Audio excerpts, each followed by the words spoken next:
Andhra Pradesh medical and sales representatives union రాష్ట్ర ఉపాధ్యక్షుడు.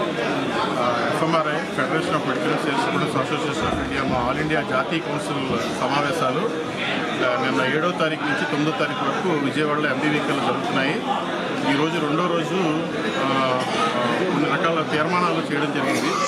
భారతదేశంలో ప్రజలందరికీ ఆరోగ్యం హక్కుగా ఇవ్వాలని, ప్రజారోగ్యం ప్రభుత్వాల యొక్క బాధ్యత అనేటట్టు కొన్ని తీర్మానాలు చేయడం జరిగింది. ముఖ్యంగా ఈ దేశంలో మందులు పరికరాలపై పన్నులు అనేవి విపరీతంగా ఉన్నాయి.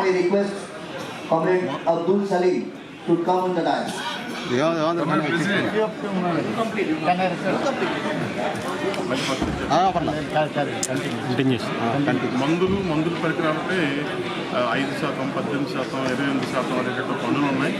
రోగం వచ్చి రోగంతో బాధపడుతుంటే రోగం మీద పన్ను వేయడం ఎంతవరకు సమంజసం అని మందుల పరికరాల మీద ఎటువంటి పన్నులు ఉండకూడదనే తీర్మానం చేయడం జరిగింది.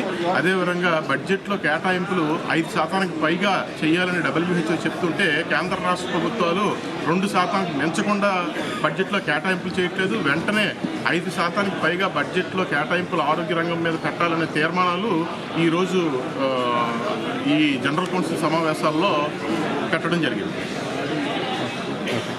కాకుండా రెండో తీర్మానం అనేది ఎస్పెషల్లీ మా మెడికల్ అండ్ సేల్స్ రిప్రజెంటేటివ్స్ లాస్ని చట్టాలను తీసేసి కోర్టుగా వర్తింపజేసేసి ఫిక్స్డ్ టర్మ్ ఎంప్లాయ్మెంట్ చేయాలని చెప్పేసి మేము డిమాండ్ చేస్తున్నాం. అట్లా మెడికల్ అండ్ సేల్స్ రిప్రజెంటేటివ్ పని విధానం సెంట్రల్ గవర్నమెంట్కి నిర్దేశించారు. ఆ పని విధానాలు ఇంతవరకు నిర్దేశించి దాన్ని అమలు చేయాలని చెప్పేసి కూడా ఈరోజు తీర్మానం ప్రవేశపెట్టారు. నా పేరు Manohar, joint general secretary famous.